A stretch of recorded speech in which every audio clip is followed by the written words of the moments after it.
Il·lustríssima senyora alcaldessa, l'informo que la proposta referent a la celebració de la Festa de la Patum dels dies 10, 11, 12, 13 i 14 de juny d'enguany ha estat rebutjada atès el resultat de la votació que ha comptat amb el vot negatiu de la majoria del consistori i amb una abstenció.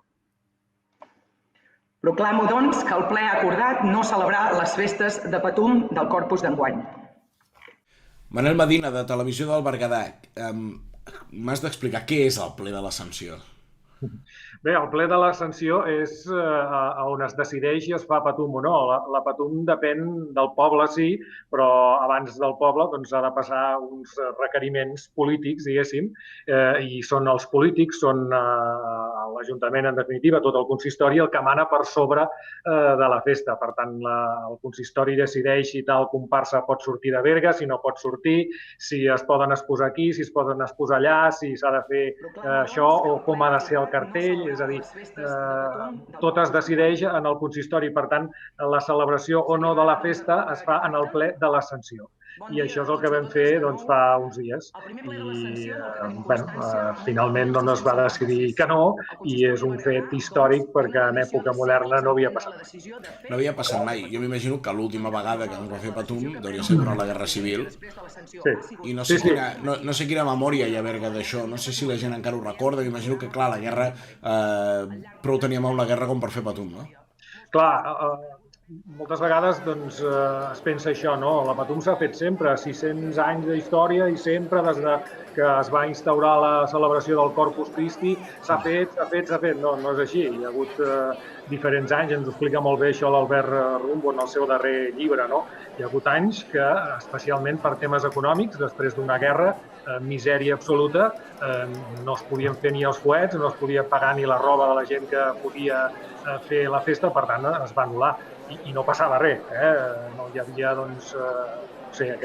això que hi ha ara, la Patum és intocable sempre, quan sonen les 12, no, es feia segons la història, i en època de pandèmies també hi ha hagut problemes i després s'han fet versions reduïdes, és a dir, s'ha adaptat una mica al requeriment que tocava i aquest any tocava això. És una pregunta molt tonta, però tu t'imaginaves mai que podria passar això, de que no hi hagués Patum un any? No, mai. Això és un dels comentaris que ara a Berga tothom diu, no?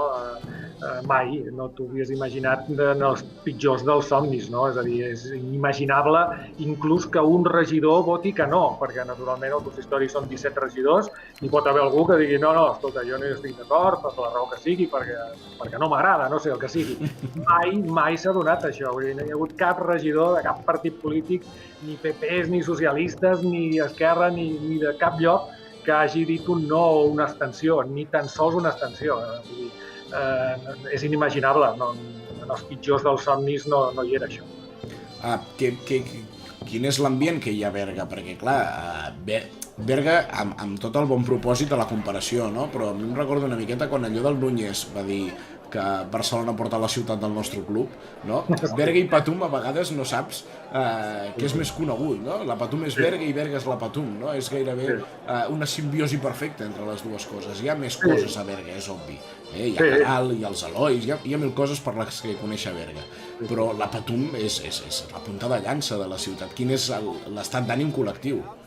Clar, hi ha molta gent que ja s'esperava això i inclús ho reclamava. Per exemple, pràcticament tots els regidors del consistori ja mesos enrere ja estaven dient que la Patum s'havia de suspendre o posposar. Vull dir, la majoria o molta gent ja es pensava que amb els morts que hi ha hagut, amb la crisi sanitària i la crisi econòmica que deriva el Covid-19, naturalment no es pot pensar en anar a una plaça a fer una festa que, a més, deu ser, junt amb els castellers, la festa on la gent està més al costat d'una altra persona. Ho saps més bé tu que te les has... Sí, segurament. Per tant, si hi ha una festa que és el contrari al Covid-19, el que representa aquesta malaltia és la Patum o són els castellers. Per tant, era impossible, no podíem posar en risc a persones ni el personal sanitari ni el lloc. Per tant, això estava claríssim. També hi ha altres veus que diuen, home, es podia fer una versió més reduïda, es podia fer una entrada controlada a la plaça, clar, però llavors ja no és Patum. marxem per Patum, és a Corpus, és el dijous, divendres, dissabte, diumenge, i és allà on es concentra la festa. Si vols fer una altra cosa ja no en podem dir Patum, i si la passem al setembre tampoc podem dir Patum, no? Per tant, hi ha un altre sector, que és el sector de l'hostaleria i la restauració, que, clar, veuen doncs, que un 20% del seu negoci anual doncs, es perd, perquè per Patum, ens comentàvem fa pocs dies a la nostra televisió, doncs, que fan un 20% del total. És molt, 20%. És molt. Clar, s'ha de mirar doncs, tot això i naturalment hi ha veus molt diferents, però per unanimitat diria que naturalment doncs, aquest any per Corpus no podrà ser i ja veurem al setembre. Jo tinc molts dubtes. Això del setembre, és a dir, comportaria no celebrar la festa per Corpus, per tant, és un canvi del moll de l'os, és un canvi de l'esquelet, és un canvi de l'essència de la festa. A veure, la gent com ho veu que es pugui celebrar al setembre? M'imagino que qui fa una facturació del 20% doncs pot tenir les seves esperances o tot plegat, però després d'una manera, digue-li, ritual o festiva, doncs pot tenir molts arguments en contra.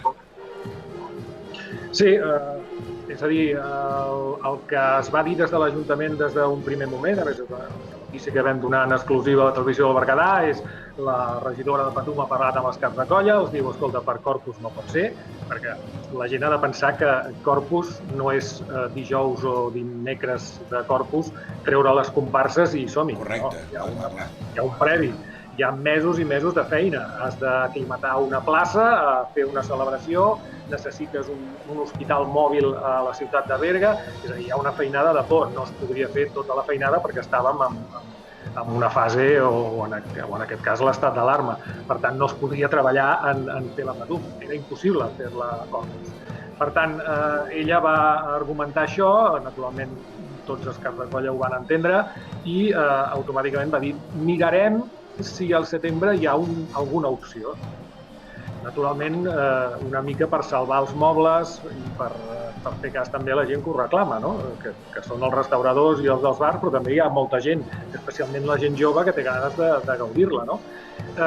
Clar, això dependrà de moltes coses, i com no depèn també de l'Ajuntament, sinó dependrà del que diguin les autoritats molt més altes, doncs es veurà si al setembre es pot fer. Algú diu, home, si fem la coronació de la Mare de Déu de Caral cada 25 anys, que fem una Patum extraordinària al setembre, per què no podem fer també aquesta? Sí, la Patum que fem cada 25 anys la preparem molt, no?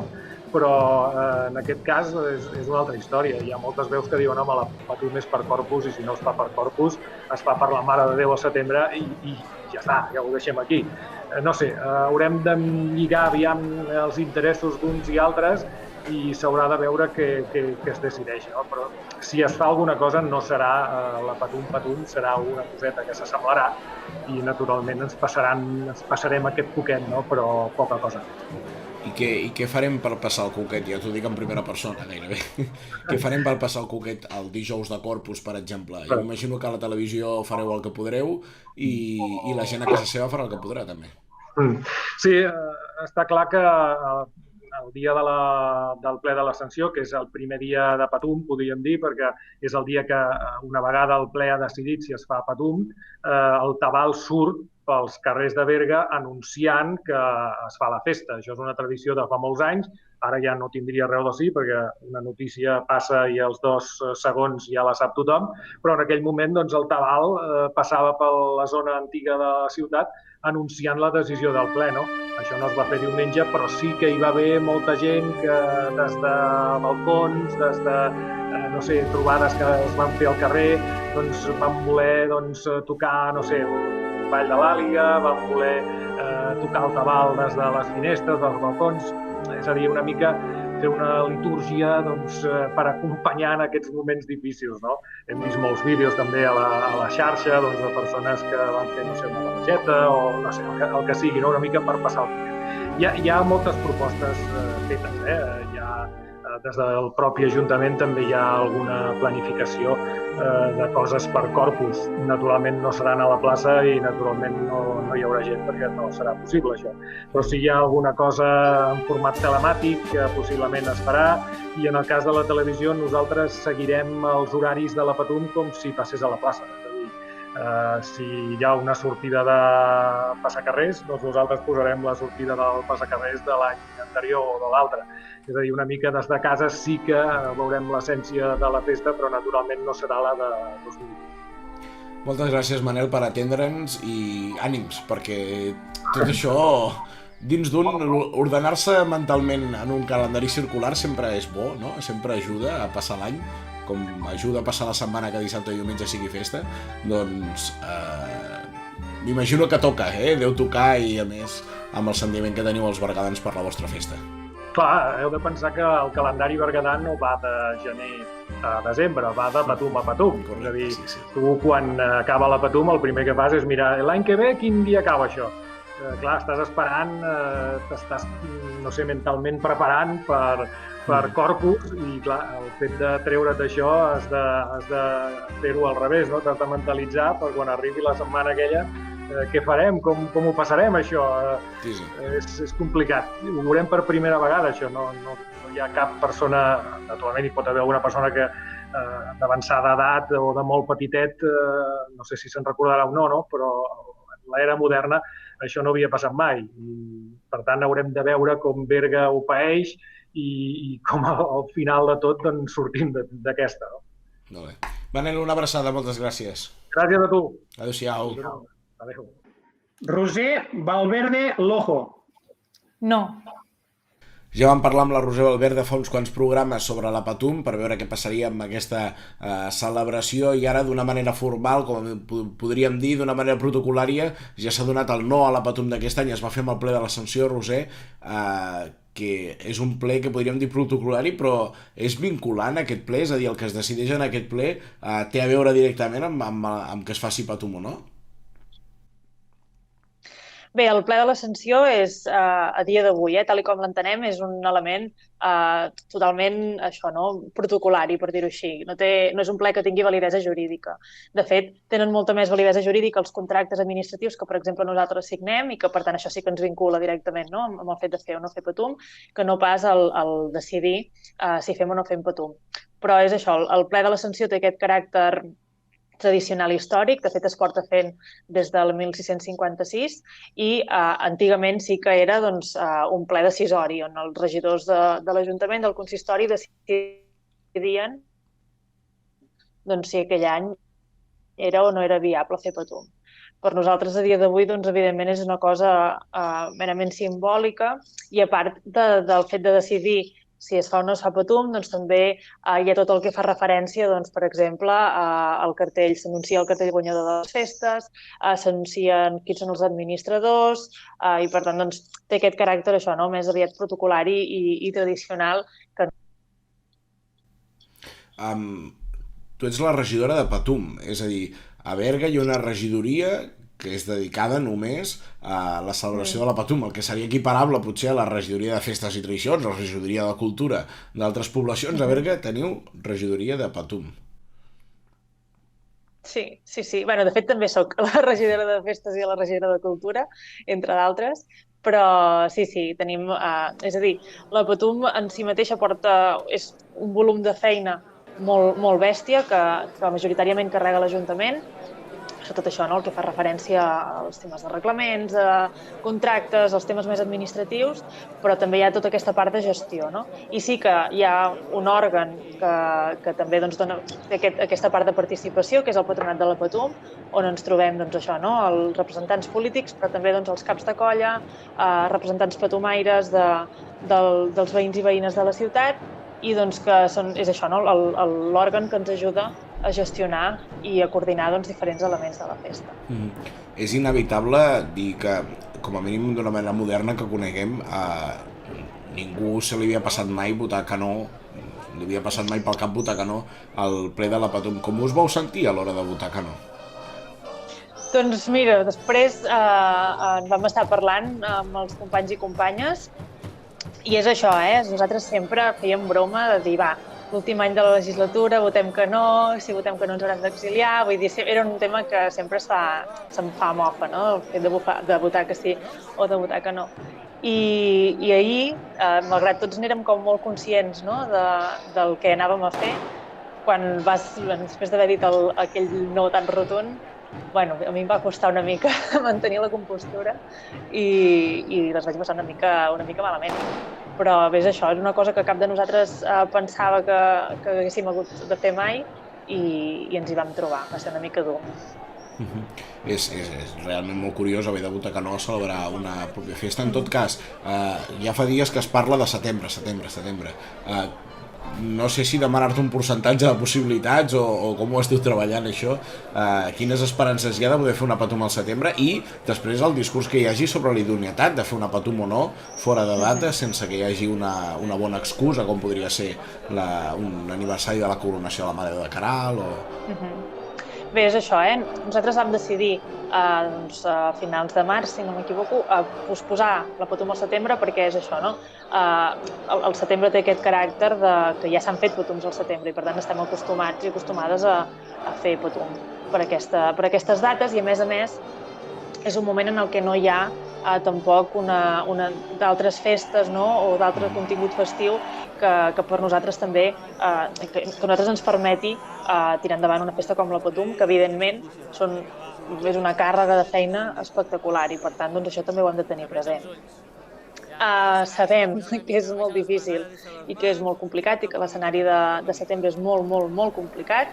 Malgrat tot, nosaltres sí que ens esperarem a finals del mes de maig, per tant, d'aquí res, per comunicar oficialment la nostra decisió envers la Patum definitiva del 2020, si la podem celebrar al setembre o bé si la posposem, ja l'anul·lem i la celebrarem el 2021. Jo no sé si tens allò a la memòria altres Patums, òbviament suposo que si tirem enrere el cas més ràpid és trobar la Guerra Civil, però si la gent gran de Berga recorda o li arriba ni que sigui per tradició oral i aquests dies us comenta coses de l'última vegada que no es va poder fer una Patum. Bé, és això, la Patum més recent és la del 1938, que va ser l'última que no es va fer, i realment en la memòria col·lectiva jo crec que no té un pes el fet d'aquesta Patum que no es va celebrar, no? I que per tant encara és molt més estrany aquesta Patum, aquest corpus sense Patum a la ciutat. Sí que és cert que, bueno, jo també soc molt jove i per tant no tinc evidentment aquesta d'això de tants anys enrere, no? Però sí que la Patum més estranya, no?, que malauradament hem viscut tots els bergadans i bergadanes i patumaires, és la Patum del 2005, quan van assassinar el Josep Maria i Santa i que per tant el dissabte ja no es va celebrar al Passacarrers i la Patum de diumenge a la plaça va ser molt, molt, molt estranya. I aquesta sí que és la Patum que en tinc un record, no?, més vívid, perquè bàsicament tenia 12 anys, vull dir que tampoc és que fos molt adulta, per dir-ho així. Però sí que és la Patum més estranya que hem viscut. I em sembla que és això, no?, el record més recent que tenim a la memòria. Doncs moltes gràcies, Roser, per atendre'ns i esperem si es pot fer la Patum més endavant i si no l'any vinent segur que ens retrobem i hi haurà com a mínim el doble de ganes per poder celebrar la Patum a la plaça de Sant Pere i als carrers de Berga. Una abraçada.